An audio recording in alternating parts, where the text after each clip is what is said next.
desolate place. Of all the possible locations you could have returned to in my domain, the forest glades, the gentle valleys, the hilltop meadows, how comes it that you return to me now atop this rocky, wind-swept, goat-forsaken crag?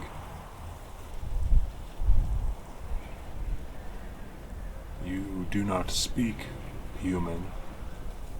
I asked you a question. What are you doing in this lonely corner of the Feywild when I specifically instructed you to return to me? You should have found your way to my forest hall and presented yourself to me, along with the head of that abominable bog witch Vernaka, instead of wandering all the way out here to the back of beyond. Still no answer. And where is that abomination's head, pray tell? Surely you managed at least that much of the task I set you to. No, I see not the head of the demon, nor, for that matter, the spear which I lent to you to accomplish the deed. Have you lost them both? Your refusal to speak, human, is beyond reason. You owe me a debt, both in repayment of my hospitality to you the night I found you in the forest, and for saving your miserable life while having you dragged from the pond in which I found you floating. Do not vex me, human. It were not wise to resist the will of the Raven Lord. My patience wears thin.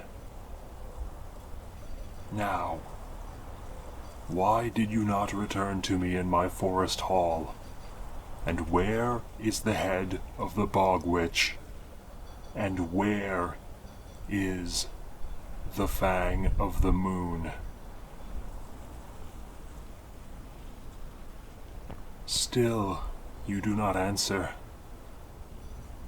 I will know the reasons for your failure, and I have ways of loosening your tongue, even if I must have it torn from your mouth, human. I will have answers. Am I interrupting something, your lordship? Who goes there? Who comes unannounced into my domain?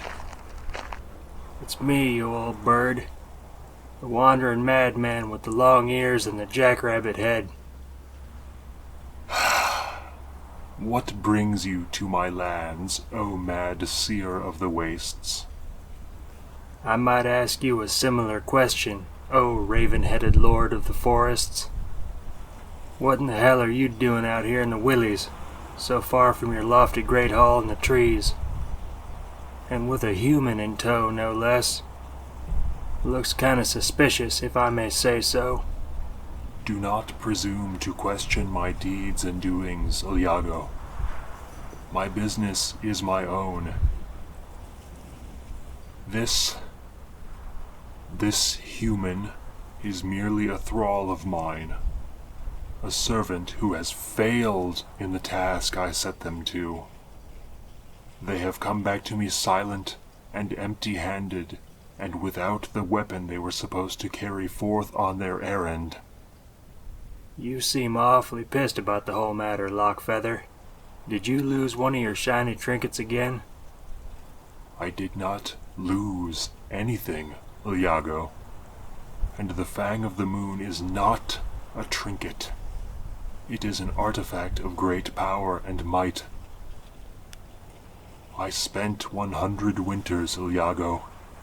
100 winters, crafting that spear and carving upon it the runes that make it such a fatal weapon to those demons which haunt my borders. All to have it be lost by this incompetent wretch who now stands here before me, a failure, refusing even to speak a word in defense of their malfeasance. Lockefeather, I don't think you made a good choice when you picked this one. They don't look to me quite like demon-slaying material, if you'll pardon the observation.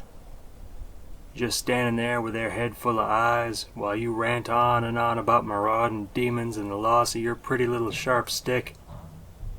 I don't think they're up to the task of stab-murdering 20-foot-tall hunter demons.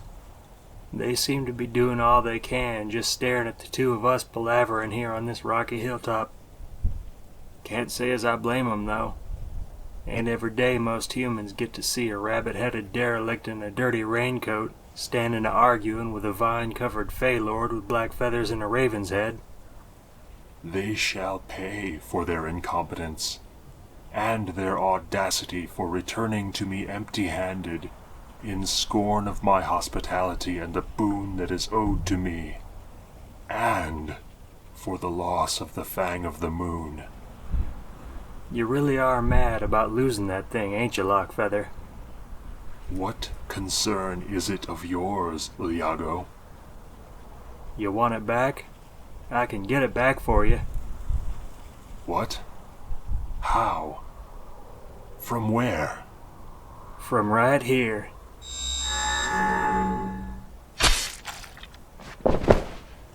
Marios Urkar sends his regards, Lockefeather. Seems like you finally pissed off enough of the wrong demons.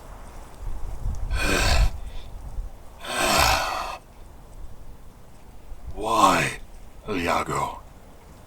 Why this betrayal? You and I, we have had our disagreements, but why this? And how did you get that spear? 7 hells, you ask a lot of questions, Lockefeather. Even with me stood over you and your own spear a-sticking through your guts, you ask a bog-damn lot of questions. I really don't think you ought to be worrying about those things. You just need to be worrying about dying. But, we Fae, we do not do such things. We have our quarrels, but no Fae Lord would dare to commit such a treacherous act upon another. Why? I have always given you the respect I accord to any of the Fae Lords. Treated you as kin. I ain't your kin, Lockefeather. I ain't one of your kind at all. It ain't my fault you got such a blind spot as you do. Ain't my fault you got this idea in your head that just 'cause we both got human-like bodies and animal-like heads, that we share some sort of kinship. And just because you think I look like some sort of paragon of perfection among the Fae, that don't make me one of them. No, it can't be true. I ain't one of your precious fairies, Lockefeather. I'm one of the demons that haunts your borders. Except they ain't really your borders at all. You and your kind don't really belong here, after all. Not here, not anywhere in this level of reality. You ain't natural. Ain't part of the parameters of this level of the simulations. Not a one of you. I don't understand. Human, I think you ought to maybe avert your eyes and stop up your ears if you can. What's about to happen ain't for mortal eyes to be seeing. It ain't good for mortal souls in general, being this close to what I'm about to do. I ain't telling you to shut your eyes and go running blind in a panic. I'm just saying that maybe you want to back off a ways, hunker down behind a big rock, shut your eyes and cover your ears and think happy thoughts for a bit. Unless, of course, you got some morbid fascination with the idea of being struck stark staring mad with knowledge of the nature of reality. No. This can't be how it ends. Perhaps we can come to some understanding. No dice, Raven Lord. Mario Zurkar has grown weary of your shenanigans. His voice told me so, and he told me about your human thrall and what you had planned with him. And he told me how to find you and put a stop to your capers. You cannot do this to me. Iago, please, do not kill me. I ain't gonna kill you, Lockefeather. I'm gonna annihilate you. Render you unto nothingness. Completely and wholly unmake you. It'll be as if you vanished out of reality. Because I can do that, Lockefeather. I'm from a level of reality so far above anything you Fey types can even imagine. You'd never be able to fathom it in your wildest nightmares. And now, you never will. I'm afraid you've yeed your last haw, Lockefeather.